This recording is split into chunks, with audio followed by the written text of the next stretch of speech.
Hello बच्चों, आज हम पढ़ने जा रहे हैं mechanical energy and its conservation. क्या पढ़ेंगे? Mechanical energy and its conservation.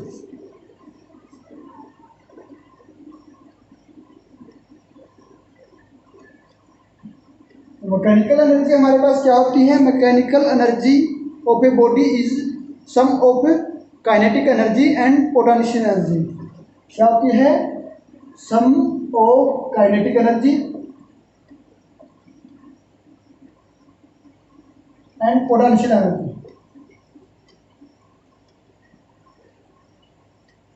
वो हमारे पास क्या होते हैं? Mechanical energy is equal to kinetic energy plus potential energy. तो वो हमारे पास क्या होती है? मैकेनिकल एनर्जी या टोटल एनर्जी। तो मैकेनिकल एनर्जी हमारे पास क्या है? स्केलर क्वांटिटी है। तो मेजर इन है जो एनर्जी की यूनिट है वही हमारे पास मैकेनिकल एनर्जी की यूनिट है। ये हमारे पास स्केलर क्वांटिटी है। तो इसको हम क्या कह सकते हैं कि we can show that the mechanical energy of a system is conserved if the force doing work done the system are conserved. क्या है हमारे पास कि हम किसी मैकेनिकल एनर्जी को हम कंजर्वेटिव कब कर सकते हैं, मैकेनिकल एनर्जी हम कंजर्व कब रख सकते हैं? जब हमारे पास किसी भी कंजर्वेटिव फोर्स के द्वारा वर्क डन किया जाता है। ठीक है, तो वो हम उसको क्या कंजर्व्ड एनर्जी या कंजर्व्ड मैकेनिकल एनर्जी हम कह सकते हैं। Means we can show that the total mechanical energy of a system is conserved if the forces doing work on the system are conservative. किसी भी सिस्टम के ऊपर जो वर्क किया गया, वर्क डन जो किया गया है वो हमारे पास क्या है? कंजर्वेटिव हो या कंजर्वेटिव फोर्स के द्वारा किया गया हो, तो उस केस में हम मैकेनिकल एनर्जी को कंजर्व रख सकते हैं। मीन्स जो नॉन कंजर्वेटिव फोर्स है उसके द्वारा जो नेट वर्क डन है वो क्या होगा? जीरो। ठीक है, तो ये हमारे पास क्या है? Principle of the conservation of mechanical energy. क्या हम ये हमारे पास क्या है? Principle of the conservation of total mechanical energy. क्या है? एक बार फिर रिपीट करते हैं। We can show that the total mechanical energy of a system is conserved if the force doing work on a system are conservative, that is when net work done by external non conservative force is zero. इसको हम explain करने के लिए क्या करते हैं? We assume a motion to a one dimension. एक one dimension की हम बात करेंगे। क्या है कि हम एक मोशन को हम वन डायमेंशन का एज्यूम करते हैं। Suppose a body undergoes A small displacement delta X. ये हमारे पास कोई बॉडी है, वो मोशन में है। ठीक है, और वो स्मॉल एक्स डिस्प्लेसमेंट मूव कर। ठीक है, under the action of the conservative force. इसके ऊपर जो फोर्स लगाया गया है वो अप है और कैसा है? कंजर्वेटिव फोर्स है। तो according to work energy theorem हम क्या लिखेंगे? Change in kinetic energy. Kinetic energy के अंदर जो चेंज होगा is equal to work done. Work energy theorem हम अप्लाई करते हैं तो उस केस में हमारे पास क्या होगा? Change in kinetic energy is equal to work done. तो चेंज इन काइनेटिक एनर्जी हमारे पास क्या है? ये वर्क डन हमारे पास क्या है? फोर्स dx ये हो जाएगा हमारे पास। ठीक है, तो dx की जगह हमारे पास क्या है? स्मॉल डेल्टा एक्स है, तब इसको डेल्टा एक्स कर। ठीक है, एफ एक्स का मतलब क्या है कि हमने फोर्स अप्लाई किया है डिस्प्लेसमेंट मूवमेंट करने के लिए, तो ये फोर्स उसका फंक्शन है। ठीक है, तो force is conservative. The potential function हमारे पास क्या है? ये हमारे पास क्या है? फोर्स कंजर्वेटिव है। तो उस केस में हमारे पास जो पोटेंशियल एनर्जी जो फंक्शन है वो हमारे पास क्या हो जाएगा? As the force is conservative the potential energy function U X हमारे क्या है? पोटेंशियल एनर्जी फंक्शन बोलते हैं इसको। पोटेंशियल एनर्जी फंक्शन हमारे पास क्या क्या हो जाएगा? तो माइनस यू एक्स। ठीक है, या चेंज इन पोटेंशियल एनर्जी भी लिख सकते हैं इसको। ठीक है, फंक्शन की हमने बात की है तो चेंज इन पोटेंशियल एनर्जी हम बात करते हैं डी यू इक्वल टू अब फोर्स कंजर्वेटिव है, हमारे पास फंक्शन है ऑफ, ठीक है, फंक्शन है तो हम इसको ये लिख सकते हैं, ये माइनस साइन इधर ले आते हैं, delta U equal to minus F X into delta X. ये हमारे पास क्या था, जब फोर्स कंजर्वेटिव था उस केस में हमारे पास जो पोटेंशियल एनर्जी फंक्शन जो यू एक्स है, उस केस में हमारे पास जो एनर्जी है वो ये होगी, ठीक है। तो इस इक्वेशन को और इस इक्वेशन को हम ऐड करते हैं तो हमारे पास क्या आएगी, टोटल एनर्जी आएगी डेल्टा के और delta U equal to F X delta X minus का है एफ एक्स डेल्टा एक्स, ये जीरो हो जाएगा, तो zero.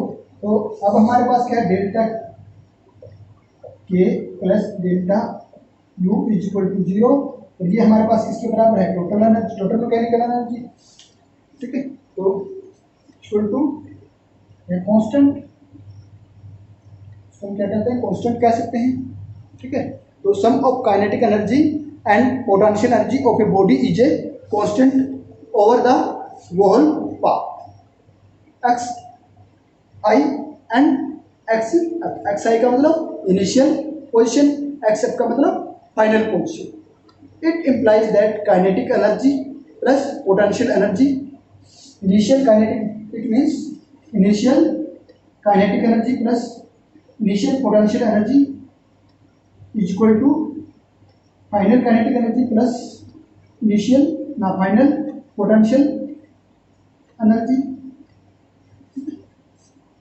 Is equal to constant, ठीक है। तो means A plus U X is equal to constant, हमारे पास क्या है, कांस्टेंट। तो it means the individual kinetic energy, ठीक है। तो हमारे पास क्या है, it means individual kinetic energy and the potential energy may vary from point to point but their sum is constant through. जो इंडिविजुअल काइनेटिक एनर्जी और पोटेंशियल एनर्जी है वो हमारे पास पॉइंट टू पॉइंट चेंज होती रहती है, लेकिन उनका जो सम होता है वो थ्रू आउट कांस्टेंट होता है, ठीक है। तो हमारे पास कुछ मैकेनिकल एनर्जी के लिए कुछ पॉइंट हैं, इनकी हम बात करते हैं, ठीक है। क्या है, value of the mechanical energy of a body depends on the frame of reference. जो हमारे पास मैकेनिकल एनर्जी की जो वैल्यू होती है वो फ्रेम ऑफ रेफरेंस के ऊपर डिपेंड करती है। दूसरा क्या है, द मैकेनिकल एनर्जी में ओनली भी पोटेंशियल एनर्जी। हमारे पास जो मैकेनिकल एनर्जी है वो पोटेंशियल एनर्जी भी हो सकती है या फिर काइनेटिक एनर्जी भी हो सकती है। क्या है हमारे पास, इन सर्टेन केसेस हमारे पास क्या है, जो पोटेंशियल एनर्जी जो है वो इक्वल टू पोटेंशियल एनर्जी भी हो सकती है, और कुछ केसेस में हमारे पास इक्वल टू काइनेटिक एनर्जी भी हो सकती है, ठीक है। ये पोटेंशियल मैकेनिकल एनर्जी में भी काइनेटिक एनर्जी और में भी पोटेंशियल एनर्जी, ठीक है। यदि हमारे पास E is equal to zero, तो इसका मतलब ये नहीं कि हमारे पास K is equal to zero और U इज इक्वल टू, इसका मतलब ये नहीं है। क्यों? क्योंकि हमारे पास जो काइनेटिक एनर्जी होती है, ठीक है, क्योंकि हमारे पास जो काइनेटिक एनर्जी है, ठीक है, K इक्वल टू जीरो, या तो K जीरो हो, ठीक है, या हमारे पास, ठीक है, ये पोटेंशियल एनर्जी। तो इसका मतलब ये नहीं कि हमारे पास क्या है कि दोनों energy zero. E is equal to E हमारे पास क्या है, जो नेट मैकेनिकल एनर्जी है वो जीरो है, तो इसका मतलब ये नहीं है कि हमारे पास काइनेटिक एनर्जी जीरो हो या पोटेंशियल एनर्जी जीरो हो, ठीक है। क्यों? क्योंकि काइनेटिक एनर्जी ऑलवेज पॉजिटिव। हमारे पास क्या होती है, काइनेटिक एनर्जी जो है वो हमेशा पॉजिटिव होती है, ठीक है। और ये हमारे पास जो पोटेंशियल एनर्जी होती है ये में भी नेगेटिव, ये नेगेटिव भी हो सकती है। तो इसलिए हमारे पास क्या होगी, E इज जीरो है, तो इसका मतलब क्या है, K is equal to potential energy and negative potential energy, K is equal to negative potential energy. तो उस केस में हमारे पास क्या हो जाएगी, जो हमारे पास नेट एनर्जी है वो इक्वल टू जीरो हो जाएगी। और हमारे पास हमें पता है जो हमारे पास kinetic energy E minus v is equal to kinetic energy क्या है, E इज इक्वल टू ना E minus v is kinetic energy. तो हमें पता है काइनेटिक एनर्जी हमारे पास क्या होती है, पॉजिटिव होती है ऑलरेडी। तो हमारे पास जो सिस्टम होगा उसके अंदर हमारे पास जो E minus V greater than equal to 0 और E is greater than equal to potential energy.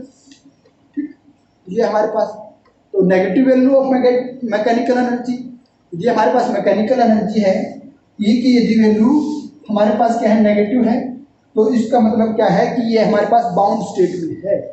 ठीक है, negative value of mechanical energy indicate the bound state. Bound state means electron in atom क्या है, हमारे पास एक बाउंड स्टेट के अंदर है, और satellite revolving around a planet, ठीक है, वो भी हमारे पास क्या है, बाउंड स्टेट के अंदर है। तो इसलिए इन केसेस के अंदर हमारे पास जो टोटल मैकेनिकल एनर्जी है वो क्या होगी, नेगेटिव होगी।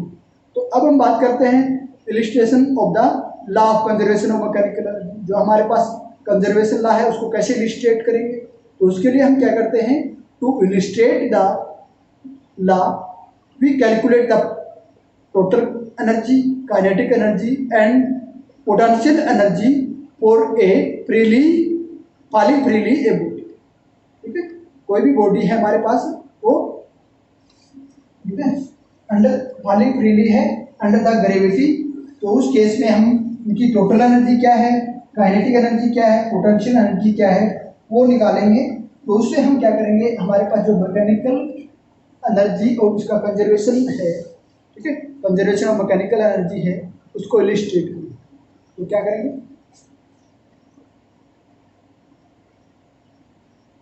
Of conservation of mechanical,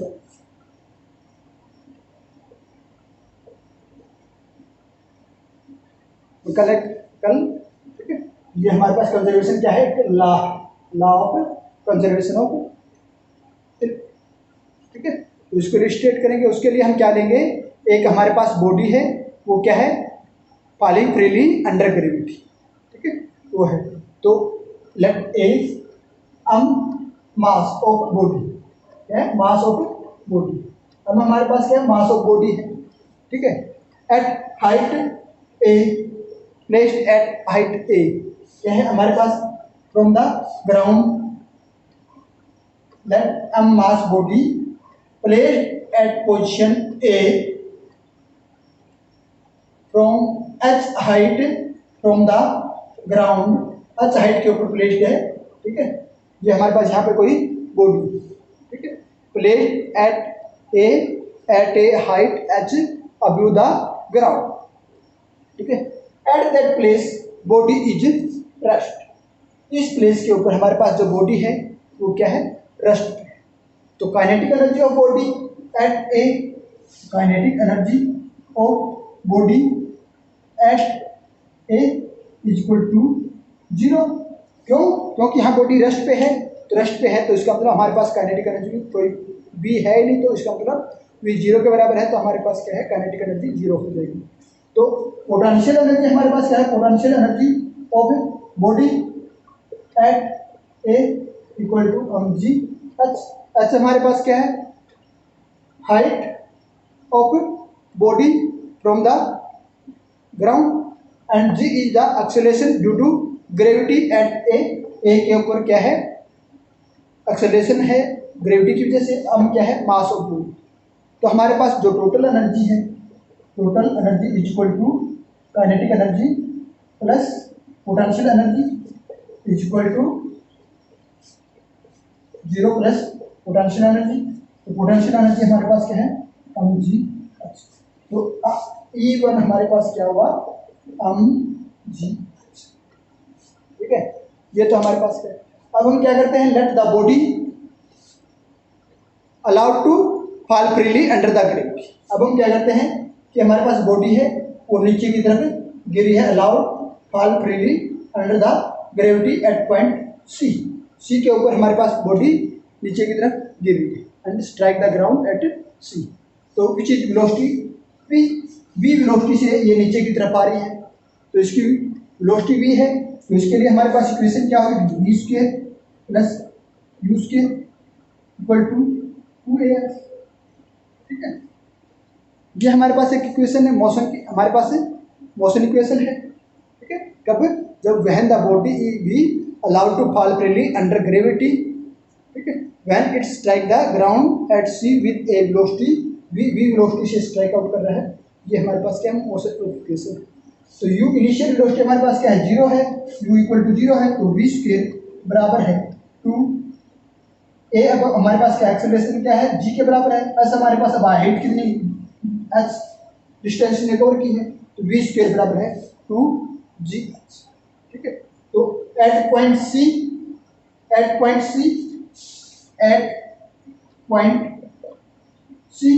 kinetic energy क्या हो जाएगी, हाफ m v स्क्वायर। ठीक है, v स्क्वायर हमारे पास कितनी है, 1/2 m 2gh बराबर है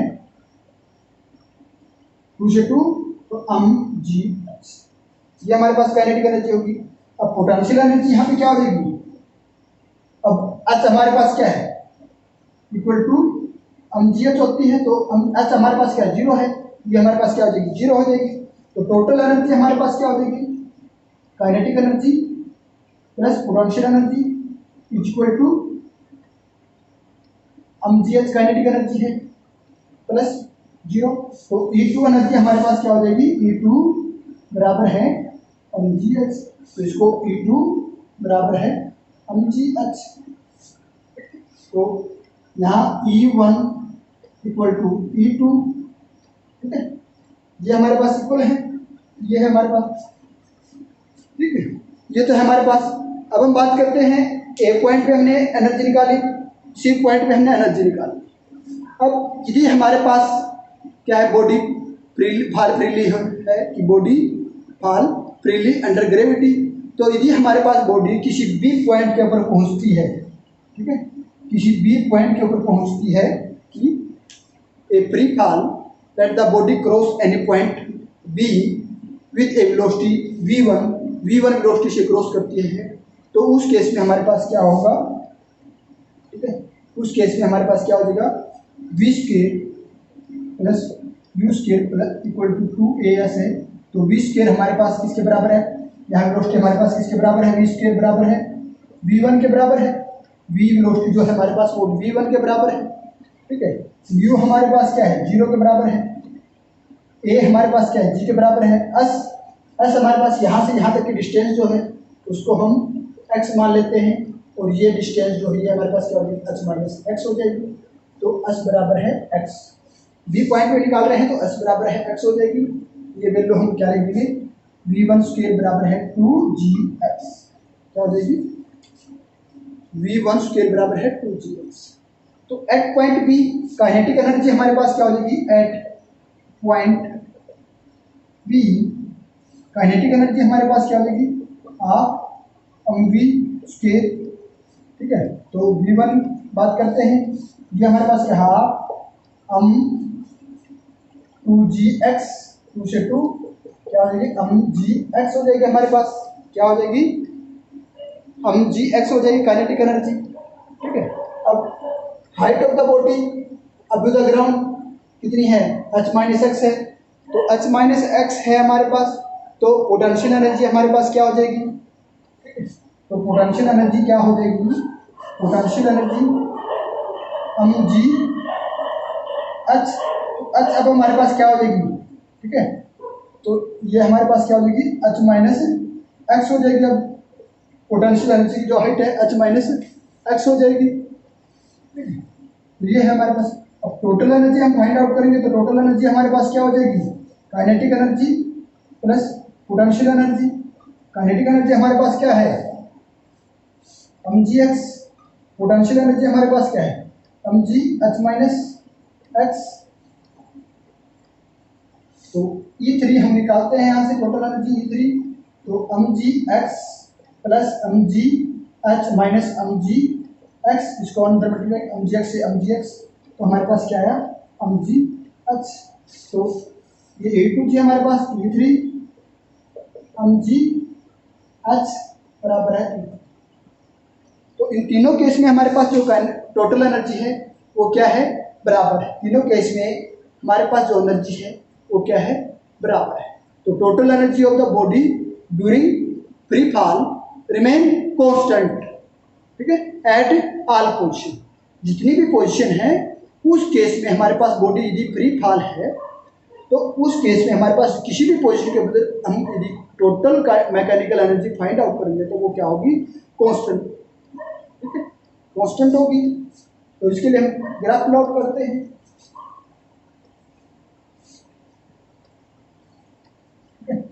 ग्राफ प्लॉट करते हैं। ग्राफ प्लॉट करेंगे तो किस किस के बीच में, एनर्जी और पोजीशन के बीच में करेंगे। ये हमारे पास क्या है, एनर्जी, और एक्स एक्सिस के हमारे पास क्या है, पोजीशन। ये हमारे पास क्या है, एनर्जी, और ये हमारे पास ए पोजीशन है, यहाँ पे हमारे पास सी पोजीशन। तो इस थ्रो आउट पोजीशन में हमारे पास क्या है, ये टोटल एनर्जी है।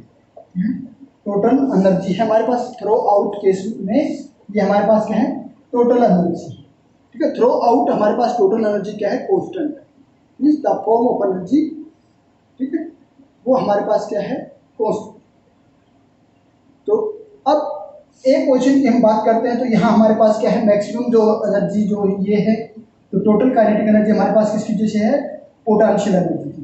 किसकी वजह से है, पोटेंशियल एनर्जी की वजह से, ठीक है।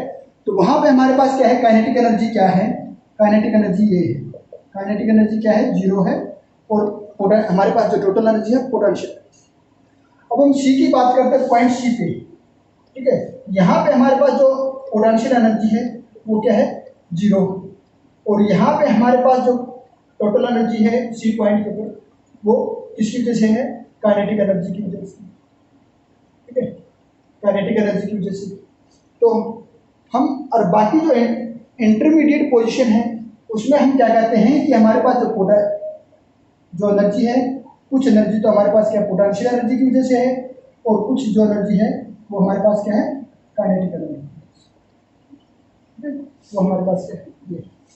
तो हम क्या कह सकते हैं कि थ्रो आउट हमारे पास टोटल एनर्जी, जो टोटल मैकेनिकल एनर्जी है वो कांस्टेंट रहेगी, और बाकी जो इंटरमीडिएट पोजीशन में है वो हमारे पास sum of potential energy and kinetic energy उसकी वजह से होगी। तो और at initial point and final point पे हमारे पास, इनिशियल पॉइंट की बात करते हैं तो वहाँ हमारे पास क्या बॉडी रेस्ट में होती है, तो उस केस में हमारे पास जो मैक्सिमम एनर्जी जो होती है, ठीक है, मीन्स जहाँ मैक्सिमम हाइट अटेन करती है तो वहाँ हमारे पास क्या है, पोटेंशियल एनर्जी की वजह से होगी, काइनेटिक एनर्जी 0 हो जाएगी। और जहाँ हाइट 0 पर हो जाती है या डिस्टेंस 0 हो जाती है तो वहाँ हमारे पास क्या है, काइनेटिक एनर्जी की वजह से टोटल एनर्जी होगी, पोटेंशियल एनर्जी 0 हो जाएगी। और बाकी इंटरमीडिएट पोजीशन के अंदर हमारे पास जो एनर्जी है तो वहाँ कुछ पोटेंशियल एनर्जी होगी, कुछ काइनेटिक एनर्जी होगी। तो हम कह सकते हैं कि in an isolated system where only conservative force cause energy change, जहाँ पे हमारे पास केवल कंजर्वेटिव फोर्स की वजह से एनर्जी चेंज होती है, तो the kinetic energy and potential energy में changes but the mechanical energy of the system can not change, means remains same. क्योंकि हमारे पास जो मैकेनिकल एनर्जी है, टोटल मैकेनिकल एनर्जी है, वो sum of the kinetic energy and potential energy. तो we can therefore equate the sum of kinetic energy and potential energy is one instant to the sum of kinetic energy and potential energy at the another instant without considering intermediate state। ये हमारे पास क्या है, conservation, illustration of law of conservation of mechanical energy. तो इसके कुछ example हैं हमारे पास मैकेनिकल एनर्जी के लॉ ऑफ कंजर्वेशन के अंदर क्या क्या है। एक तो वाइब्रेशन ऑफ सिंपल पेंडुलम, ठीक है, वाइब्रेशन ऑफ सिंपल पेंडुलम की हम बात करते हैं तो उस केस में हमारे पास क्या है, ये हमारे पास एक सिंपल पेंडुलम बोब है, ठीक है। तो ये बोब हमारे पास क्या है, इस पोजीशन में यहाँ पे हमारे पास हाइट इसकी क्या है, 0 है, और ये इक्विलिब्रियम पोजीशन में, जब ये हमारे पास इस पॉइंट पे जाता है और इस पॉइंट पर, यहाँ हमारे पास क्या है, इसकी हाइट h है, यहाँ पर भी हमारे पास h है। तो यहाँ दोनों पॉइंट पे हमारे पास क्या होगी, पोटेंशियल एनर्जी होगी, ठीक है। मान लिया इसको हम यहाँ से एक पॉइंट के ऊपर लेके जाते हैं, ठीक है, तो एक पॉइंट पे लेके जाते हैं तो यहाँ इसकी मैक्सिमम पोटेंशियल एनर्जी होगी और काइनेटिक एनर्जी जीरो हो जाएगी। जब ये यहाँ से यहाँ बढ़ता है तो यहाँ इसकी जो वेलोसिटी है वो मैक्सिमम होगी और पोटेंशियल एनर्जी जीरो हो जाएगी, तो यहाँ जो टोटल एनर्जी होगी वो ड्यू टू काइनेटिक एनर्जी होगी। जब यहाँ से इसको छोड़ते हैं तो यहाँ से ये जो बॉब है ओवरशूट कर जाता है तो ये हमारे पास है इस डिस्टेंस तक बी पोजीशन तक जाता है। बी पोजीशन पे जाके इसकी हाइट जो है एच हो जाती है और एच हो जाती है तो यहाँ पे ये क्या हो जाती है, इसकी वेलोसिटी जीरो हो जाती है, काइनेटिक एनर्जी जीरो हो जाएगी और मैक्सिमम पोटेंशियल एनर्जी होगी। यहाँ पे जो एनर्जी होगी वो total energy due to potential energy. तो इस प्रोसेस से ये वाइब्रेट करता रहता है, तो इसलिए हम कहते हैं vibration of a simple pendulum is a example of a law of conservation of energy. ठीक है, उसके बाद है motion of A small spherical bar through a watch glass. ठीक है, ये हमारे पास एक वॉच ग्लास है, ठीक है, ये हमारे पास क्या है, एक वॉच ग्लास है।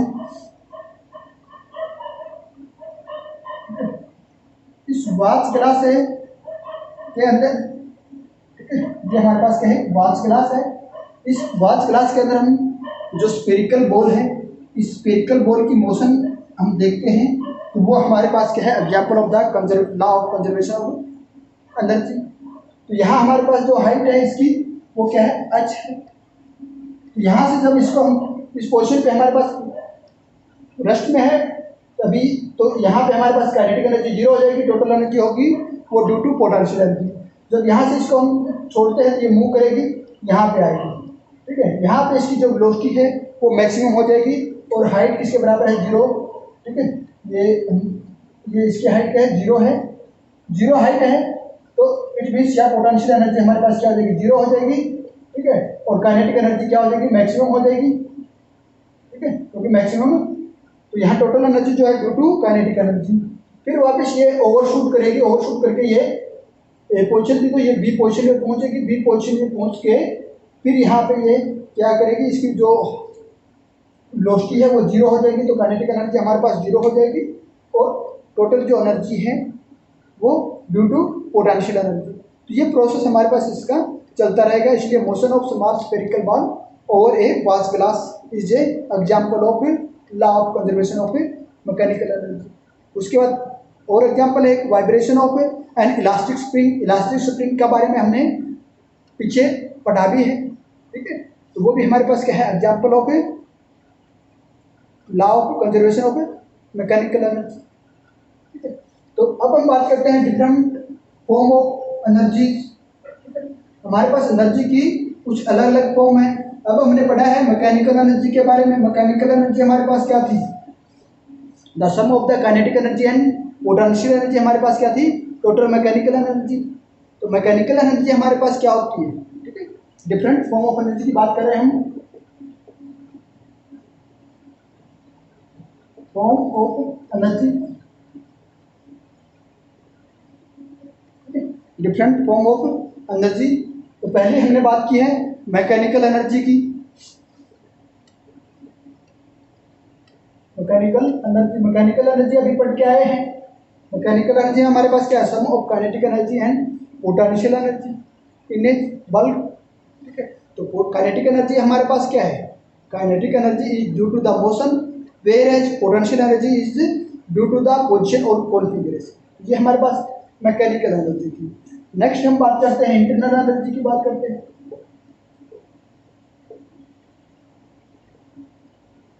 नेक्स्ट फॉर्म हमारे पास इंटरनल एनर्जी। इंटरनल एनर्जी क्या होती है, the molecules of the body vibrate with respect to one another. हमारे पास कोई बॉडी है उसको, ठीक है, उसके अंदर क्या होते हैं, अलग अलग मॉलिक्यूल्स होते हैं और वो मॉलिक्यूल्स हैं वाइब्रेट करते हैं एक दूसरे के रिस्पेक्ट के। ठीक है, तो मॉलिक्यूल्स हैव काइनेटिक एनर्जी। ठीक है, काइनेटिक एनर्जी, मॉलिक्यूल्स के अंदर काइनेटिक एनर्जी होती है ड्यू टू देयर मोशन, उनकी जो मूवमेंट होती है। जैसे हमारे पास क्या है, ये एक बॉडी है, ठीक है, इस बॉडी के अंदर ये मॉलिक्यूल्स है, ठीक है, ये मॉलिक्यूल्स हैं, ठीक है, तो इसके अंदर क्या है, काइनेटिक एनर्जी होती है, ये वाइब्रेट करते हैं एक दूसरे के रिस्पेक्ट में, तो इसके अंदर काइनेटिक एनर्जी होती है। जैसे ये मॉलिक्यूल यहाँ से यहाँ गया, तो ये मॉलिक्यूल यहाँ से यहाँ गया, तो इसके अंदर क्या काइनेटिक एनर्जी, क्योंकि ये इसकी जो एनर्जी है kinetic energy due to motion, यहाँ से यहाँ जाने के अंदर इन्हें क्या है, एक वी वेलोसिटी से मूव किया, तो वी वेलोसिटी से मूव करता है, तो इसके अंदर क्या है काइनेटिक एनर्जी। अब क्या है कि इसके अंदर पोटेंशियल एनर्जी भी होगी। पोटेंशियल एनर्जी क्या होगी, due to repulsion and attraction. यदि ये मॉलिक्यूल जो है इसको अपनी तरफ अट्रैक्ट कर रहा है तो इसके अंदर पोटेंशियल एनर्जी होगी। यदि ये मॉलिक्यूल इसको रिपेल कर रहा है तो इसमें भी क्या होगी, पोटेंशियल एनर्जी होगी। तो the sum of kinetic energy and potential energy is the total mechanical या टोटल मॉलिक्यूल जो हमारे पास बॉडी है उसकी एनर्जी हो जाएगी, ठीक है। और जो that energy stored in a internal energy, ये जो एनर्जी हमारे पास क्या कहलाएगी, internal energy of a body, ठीक है। तो sum of kinetic energy and potential energy of all molecules is called the internal energy of the body. तो as the temperature of the body increases, यदि body का temperature increase करता है तो internal energy also increase, जो internal energy है वो भी इंक्रीज करती है, ठीक है। अब अगली जो एनर्जी है वो हमारे पास क्या है, हीट एनर्जी। क्या है, हीट, और इसको थर्मल एनर्जी भी कहा जाता है, ठीक है, थर्मल एनर्जी भी कहा, ठीक है। इसको क्या कहता है, थर्मल एनर्जी भी कहा जाता है। तो हमारे पास क्या है, कोई भी बॉडी है which is possess a heat due to random motion of the molecules, ठीक है। क्या है, हमारे पास कोई भी बॉडी है उसके अंदर मॉलिक्यूल्स होते हैं, उस मॉलिक्यूल्स के अंदर हमारे पास जो मॉलिक्यूल्स की जो मोशन होती है वो रैंडम मोशन होती है। यदि उनकी रैंडम मोशन होती है तो मॉलिक्यूल्स कोलाइड एक दूसरे के साथ कोलाइड करते हैं, तो उसके अंदर क्या होता है, हीट एनर्जी डेवलप होती है, सेटअप होती है, ठीक है। तो a body possess heat energy due to the random motion of its molecule. Heat energy are related to the internal energy. जो हमारे पास हीट एनर्जी है वो इंटरनल एनर्जी से रिलेटेड है, ठीक है। तो इन विंटर इंटरनल एनर्जी से रिलेटेड है। जैसे सर्दी की बात करते हैं तो सर्दियों में हमारे पास हम गर्मी के लिए क्या करते हैं, ऐसे हाथों को रब करते हैं जिससे हमारे पास हाथ क्या हो जाते हैं, गर्म हो जाते हैं, ठीक है। ये हमारे पास क्या आता है, रबिंग। तो hand is rubbing over A hand, तो अगेंस्ट ईच अदर, एक दूसरे के अगेंस्ट हम हैंड्स को रब करते हैं, तो उससे हमारे पास क्या होती है, हीट एनर्जी डेवलप होती है। तो ये हमारे पास क्या है, related to the internal energy, क्योंकि मॉलिक्यूल्स जो होते हैं हमारे पास इंटरनल बॉडी के इंटरनल पार्ट में होते हैं, और मॉलिक्यूल्स की जो मोशन की वजह से एनर्जी होती है वो काइनेटिक एनर्जी होती है, और अट्रैक्शन या रिपल्सन की जो होता है, जो कॉन्फिगरेशन जिसको बोलते हैं, उनकी वजह से जो एनर्जी होती है वो पोटेंशियल एनर्जी होती है। जब वो कोलाइड करते हैं, ठीक है, तो उस केस में हमारे पास क्या आता है, ठीक है, मोशन होगी तो कोलाइडिंग होगा, उनके अंदर कोलाइडिंग होगी तो वो क्या करेगी, उससे हीट एनर्जी जनरेट, ठीक है। ये थी। उसके बाद हमारे पास केमिकल एनर्जी।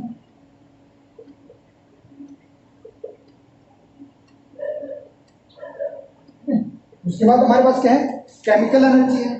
तो जो हमारे पास कोई स्टेबल केमिकल कंपाउंड है, क्या है,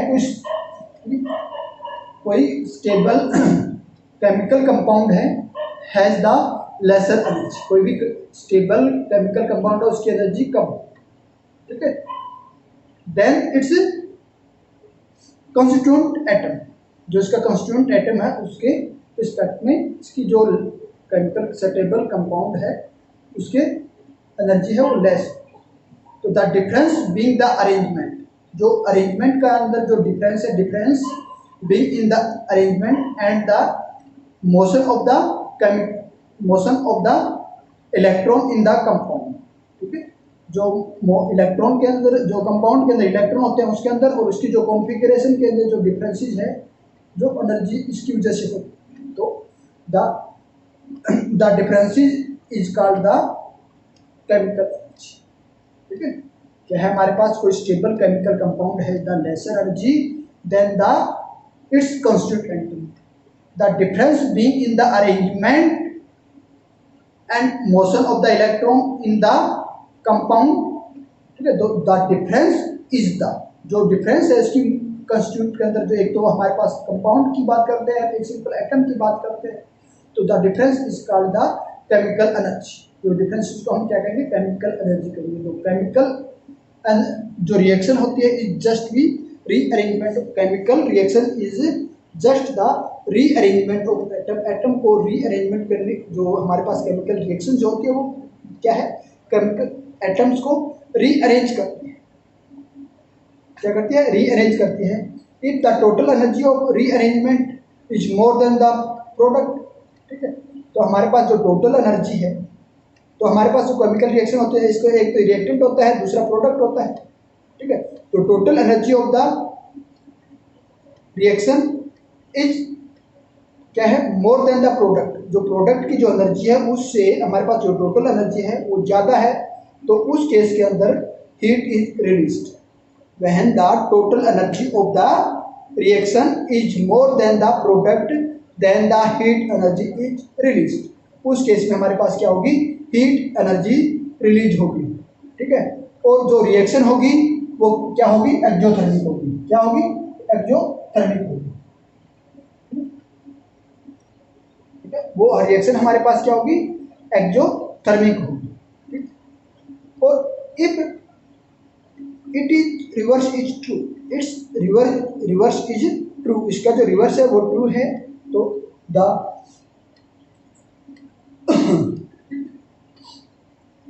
तो हीट इज अब्जॉर्ब, क्या है, इट्स, तो हमारे पास जब टोटल एनर्जी ज़्यादा हो जाती है तो प्रोडक्ट की एनर्जी से, तो उस केस में हमारे पास हीट रिलीज होती है। और इसका रिवर्स हमारे पास ट्रू है, तो क्या होगा, जो हीट एनर्जी अब्जॉर्ब क्या है, and the reaction is endothermic.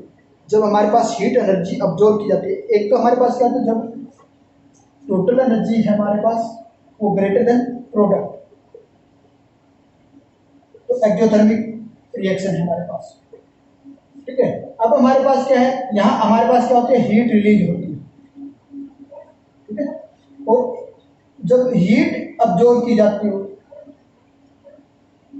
ठीक है, हीट अब्जॉर्ब की जाती हो, तो उस केस में जो रिएक्शन है वो क्या कहलाएगी, एंडोथर्मिक।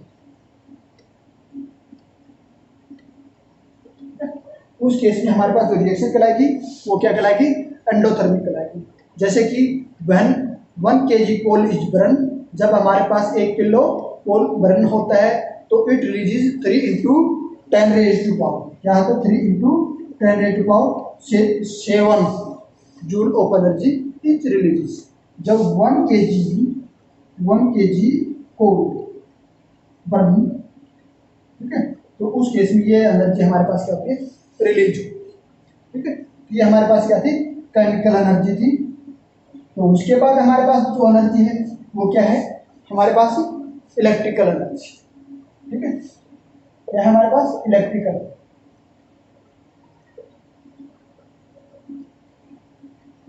तो इलेक्ट्रिकल एनर्जी हमारे पास क्या है, the electric charge and current attract and repel each other.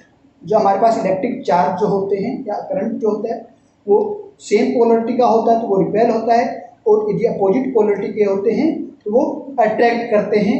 तो they exert force on each other, ये एक दूसरे के ऊपर फोर्स एग्जर्ट करते हैं, तो work has to be done, ठीक है। तो फोर्स एग्जर्ट करेंगे तो वर्क होगा ही होगा, तो work has to be done to move charges with respect to one another. तो एक चार्ज को दूसरे के रिस्पेक्ट में मूव कराने के लिए जो वर्क किया गया है वो वर्क हमारे पास क्या एनर्जी के रूप में स्टोर हो जाता है। तो energy associated with this work is called the electrical energy और इलेक्ट्रोमैग्नेटिक एनर्जी। तो energy associated with this work is called the electrical और मैग्नेटिक एनर्जी।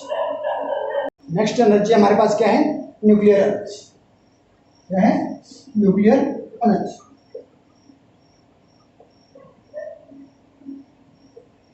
न्यूक्लियर एनर्जी में क्या होता है कि neutron and proton attract each other very strongly at distance of order of 10⁻⁻15 metre, तो and bind together to form a nuclei. क्या है, जो हमारे पास कोई भी हमारे पास एटम होता है उसके न्यूक्लियस के अंदर हमारे पास क्या होते हैं, न्यूट्रॉन और प्रोटॉन होते हैं। तो वे दोनों क्या करते हैं, अट्रैक्ट एक दूसरे को अट्रैक्ट करते हैं और वेरी स्ट्रांगली अट्रैक्ट करते हैं at the distance of 10⁻⁻15 metres, जिसकी वजह से वो न्यूक्लियस के अंदर बाइंड रहते हैं और फॉर्मेशन ऑफ न्यूक्लियस की फॉर्मेशन करते हैं। तो न्यूक्लियर जो एनर्जी हमारे पास है वो जो associated energy is called the, जो उसकी वजह से जो एनर्जी होती है, जो इलेक्ट्रॉन ना प्रोटॉन और न्यूट्रॉन जो एक दूसरे को बाइंड करते हैं, उसकी वजह से जो एनर्जी जो होती है, तो वो एनर्जी हमारे पास क्या कहलाती है, न्यूक्लियर एनर्जी कहलाती है। The associated energy is called the nuclear energy. तो nuclear energy is release in the process of nuclear fission and nuclear fusion. ठीक है, तो हमारे पास जो न्यूक्लियर एनर्जी है वो हमारे पास रिलीज होती है दो प्रोसेस के अंदर। एक तो होती है न्यूक्लियर फिजन के अंदर, ठीक है, किस प्रोसेस के अंदर होती है, न्यूक्लियर फिजन के अंदर। ठीक है, एक तो हमारे पास न्यूक्लियर एनर्जी है वो न्यूक्लियर फिजन की प्रोसेस से हमारे पास रिलीज होती है। दूसरी हमारे पास क्या होती है, न्यूक्लियर फ्यूजन। ठीक है, तो दो प्रोसेस के अंदर हमारे पास है एनर्जी। ठीक है, दो प्रोसेस के अंदर हमारे पास क्या है, न्यूक्लियर एनर्जी रिलीज होती है। वो कौन सा, एक तो न्यूक्लियर फिजन है, दूसरा न्यूक्लियर फ्यूजन है। इन ईच केस, ठीक है, या each process A part of mass, जिसको हम क्या बोलते हैं, मास इफेक्ट बोलते हैं, is converted into energy in accordance with the Einstein mass energy equivalence. ठीक है, या मास एनर्जी रिलेशन। क्या है, इन दोनों के केस के अंदर, इन दोनों प्रोसेस के अंदर जो हमारे पास जो एनर्जी है वो कन्वर्टेड इनटू जो मास, जो इन दोनों के प्रोसेस के अंदर जो हमारे पास मास जो होता है वो हमारे पास क्या है, एनर्जी के अंदर कन्वर्ट होता है, जिसको हम क्या बोलते हैं, मास इफेक्ट बोलते हैं। और ये जो मास जब एनर्जी के अंदर कन्वर्ट होता है तो वो जो रिलेशन जो है हमारे पास वो आइंस्टाइन मास एनर्जी रिलेशन कहलाता है। तो आइंस्टाइन मास एनर्जी रिलेशन हमारे पास क्या है वो पढ़ेंगे हम। ठीक है, ये हमारे पास क्या थी, डिफरेंट फॉर्म ऑफ एनर्जी। ठीक है, डिफरेंट फॉर्म्स ऑफ एनर्जी। तो अब हम पढ़ेंगे आइंस्टाइन मास एनर्जी रिलेशंस। क्या है, आइंस्टाइन मास एनर्जी इक्विवेलेंस या रिलेशन। ठीक है, मास रिलेशन या इसको इक्विवेलेंस भी बोलते हैं। ठीक है, मास एनर्जी इक्विवेलेंस। ठीक है,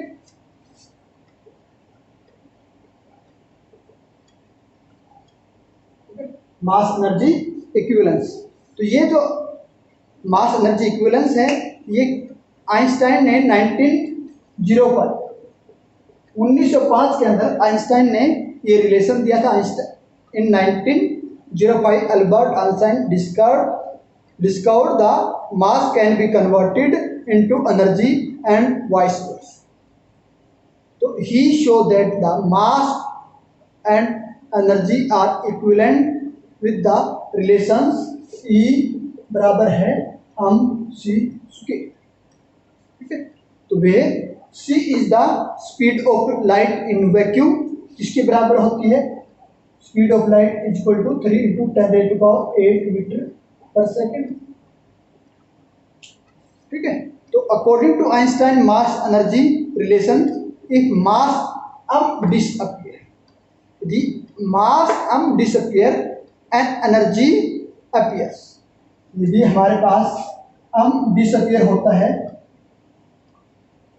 ठीक है, मास डिसअपियर होता है तो एनर्जी अपीयर होती है।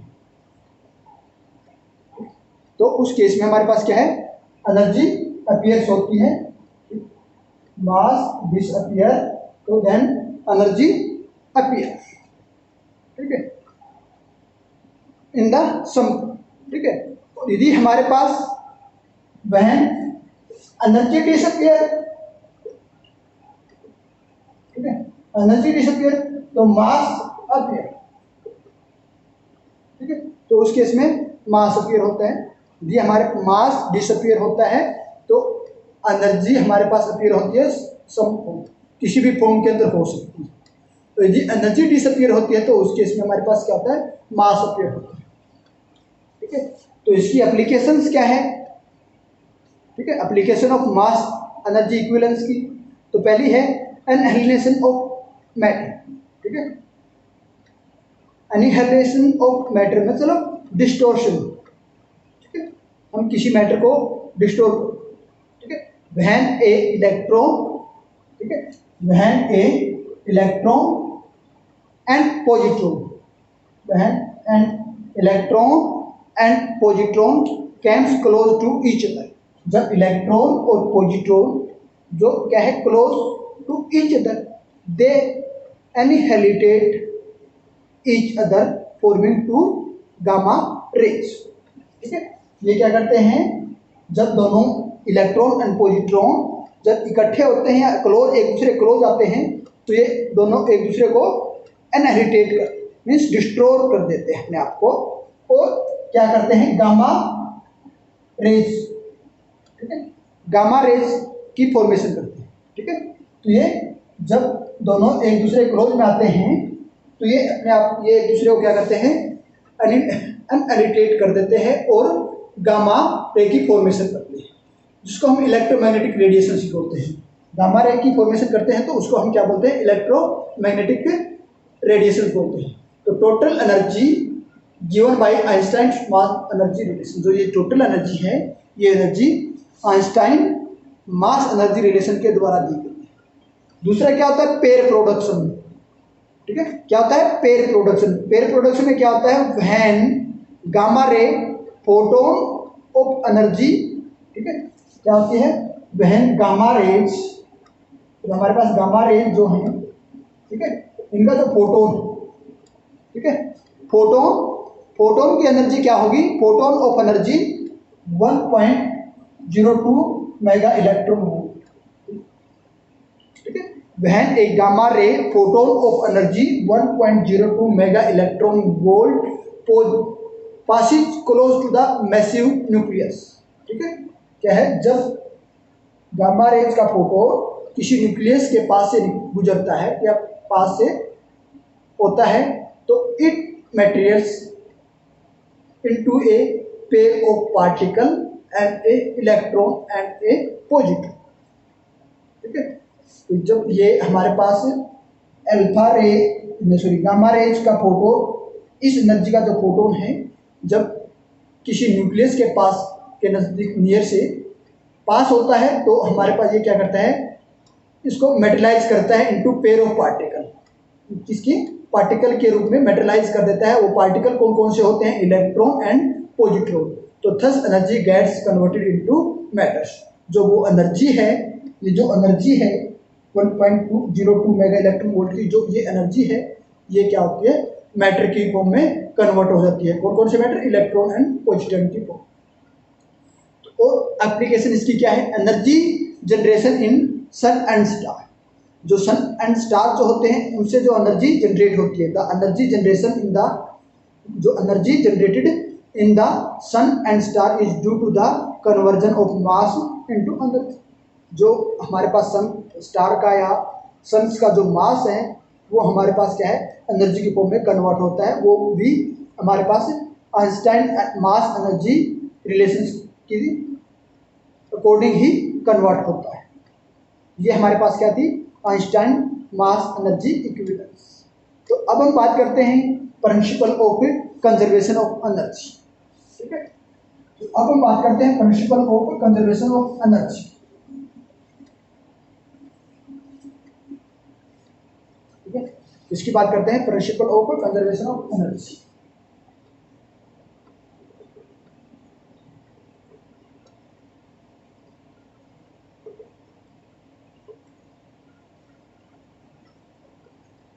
तो इसमें हमारे पास क्या होता है, when a ball throw up, जब हम कोई बॉल ऊपर की तरफ फेंकते हैं तो it the chemical energy stored in our body gets transferred to the ball as the kinetic energy. क्या है, जब हम बॉल को ऊपर की तरफ फेंकते हैं जो हमारी बॉडी के अंदर केमिकल एनर्जी थी वो केमिकल एनर्जी उस बाल के अंदर ट्रांसफर होगी इन the form of kinetic energy, kinetic energy की फॉर्म में वो बाल के अंदर ट्रांसफर होगी। एज द बाल मूव अप, जो ही बाल ऊपर की तरफ मूव करती है, it's kinetic energy change into potential energy, इसकी जो बाल की जो काइनेटिक एनर्जी है वो पोटेंशियल एनर्जी के अंदर चेंज हो जाती है। और ठीक है, कब चेंज हो जाती है? जब ball gain the maximum height, ठीक है, तो ball move up, it loses kinetic energy and gain potential energy. At the highest point all the kinetic energy changes into potential energy. As the ball falls on the ground, जैसे मैंने यहाँ से बाल को ठीक है, यहाँ से हमने बाल को मूव किया बॉडी से, ठीक है, ये हमारी बॉडी, हमारी जो केमिकल एनर्जी थी वो बॉल की काइनेटिक एनर्जी के अंदर, ठीक है, ये केमिकल एनर्जी थी, ये काइनेटिक एनर्जी के अंदर चेंज होगी। अब काइनेटिक एनर्जी चेंज हो रही है पोटेंशियल एनर्जी के अंदर, तो पोटेंशियल एनर्जी के अंदर चेंज हो रही है, तो एट मैक्सिमम हाइट पे जाके ये जो काइनेटिक एनर्जी है, ठीक है, या काइनेटिक एनर्जी जीरो हो जाएगी, तो मैक्सिमम क्या हो जाएगी? पोटेंशियल एनर्जी हो जाएगी, ठीक है, ये पोटेंशियल। अब जो ही ग्राउंड के ऊपर टच करती है, ये ग्राउंड हो जाती है, तो इसकी जो पोटेंशियल एनर्जी यहाँ पे है, ठीक है, वो जीरो हो जाएगी, ठीक है, पोटेंशियल एनर्जी जीरो हो जाएगी। तो यहाँ हमारे पास जो पोटेंशियल एनर्जी है वो किसके अंदर? साउंड एनर्जी, क्योंकि ग्राउंड पे आते ही आवाज आएगी तब, ठीक है, वो हमारे पास क्या आ जाएगी? साउंड एनर्जी, ठीक है।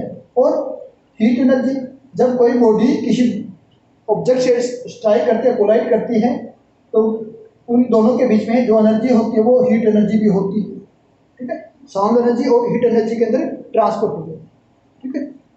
तो ये द टोटल अमाउंट, तो ये जो इसकी हमारे पास जो एनर्जी की टोटल जो अमाउंट है वो सभी केसेस के अंदर वो हमारे पास क्या रहेगी? इक्वल रहेगी, ठीक है, क्या है रहेगी? इक्वल रहेगी। तो ये तो हमारे पास थी केमिकल एनर्जी, काइनेटिक एनर्जी के अंदर ट्रांसफर हुई, काइनेटिक एनर्जी पोटेंशियल एनर्जी के अंदर ट्रांसफर हुई, पोटेंशियल एनर्जी हमारे पास किसके अंदर ट्रांसफर हुई? साउंड एनर्जी और हीट एनर्जी के अंदर ट्रांसफर।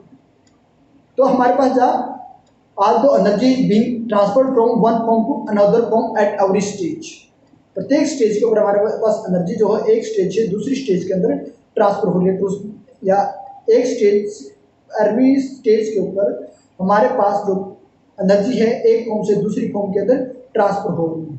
तो total amount of energy remains.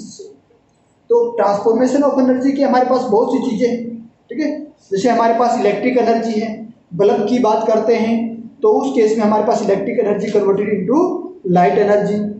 तो हम आयरन की बात करते हैं, ठीक है, हीटर की बात करते हैं, इलेक्ट्रिक गीजर की बात करते हैं, तो वहाँ हमारे पास इलेक्ट्रिक एनर्जी क्या है? हीट एनर्जी के अंदर कन्वर्ट होती है। अब हम फैन की बात करते हैं तो उस फैन की बात करते हैं, कोई इलेक्ट्रिक मोटर की बात करते हैं, तो वहाँ हमारे पास इलेक्ट्रिक एनर्जी जो है वो मैकेनिकल एनर्जी के अंदर कन्वर्ट होती है। जब हम हाइड्रो इलेक्ट्रिक पावर स्टेशन की बात करते हैं तो वहाँ हमारे पास जो पोटेंशियल एनर्जी ऑफ वाटर जो है वो इलेक्ट्रिक एनर्जी के अंदर ट्रांसफर होती है, ठीक है। तो जब हम हीट इंजन की बात करते हैं तो वहाँ हमारे पास जो chemical energy in the form of coal या ऑयल, तो केमिकल एनर्जी हमारे पास मैकेनिकल एनर्जी के फॉर्म में चेंज होती है। हम न्यूक्लियर रिएक्टर की बात करते हैं तो न्यूक्लियर रिएक्टर में हमारे पास जो मास है वो एनर्जी की फॉर्म में क्रिएट होता है या एनर्जी की फॉर्म में ट्रांसफर होता है। इसी तरह हमारे पास सन और स्टार की हम बात करते हैं तो वहाँ पे हमारे पास जो उनका मास है वो भी एनर्जी की फॉर्म में ट्रांसफर होता है। तो अब हम बात करते हैं कि principal of conservation of energy में उसके कुछ पॉइंट्स हैं, ठीक है। क्या पॉइंट्स है कि energy neither be created nor be distorted, और क्या है total energy of the isolated system remain constant. क्या हमारे पास कोई भी सिस्टम है उस सिस्टम की आइसोलेटेड सिस्टम की बात करते हैं जो उसकी जो सिस्टम की जो एनर्जी है वो थ्रू आउट कांस्टेंट रहेगी, रिमेन कांस्टेंट रहेगी, ठीक है। वो एक फॉर्म से दूसरी फॉर्म के अंदर चेंज होती रहेगी लेकिन थ्रू आउट कांस्टेंट रहेगी। इसी तरह हमने कहा था कि हमारे पास energy neither be created nor be distorted, हम एनर्जी को न तो बना सकते हैं न ही उसको खत्म कर सकते हैं, लेकिन एक फॉर्म से दूसरी फॉर्म के अंदर चेंज कर सकते हैं। जैसे अभी हमने ट्रांसफॉर्मेशन ऑफ एनर्जी पढ़ा है, इलेक्ट्रिक एनर्जी की बात करते हैं बल्ब के केस में वो लाइट एनर्जी के अंदर कन्वर्ट होती है, ठीक है। इसी तरह और यदि हम क्या है as the entire universe may be a regarded as a isolated system, हम यदि पूरे यूनिवर्स को एक आइसोलेटेड सिस्टम मान के चलते हैं तो total energy of universe can be constant. ठीक है, तो यूनिवर्स की जितनी भी टोटल एनर्जी है वो क्या होगी, कांस्टेंट होगी।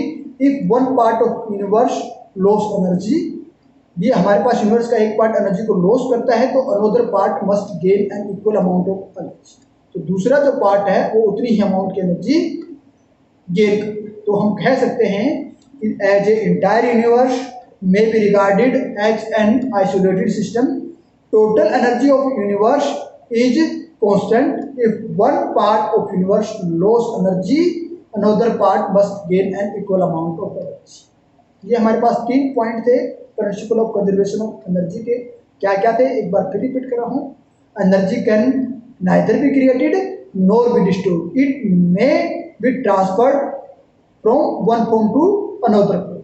दूसरा क्या पॉइंट था, the total energy of an isolated system remain constant. तीसरा पॉइंट क्या था, as an entire universe may be regarded as an isolated system, the total energy of universe is constant. If one part of universe lose energy, another part of universe gain an equal amount of energy। तो ये हमारे पास क्या था, principal of conservation of energy. तो आज के लिए क्या है, काफी, आज के लिए काफी है। Okay, thank you.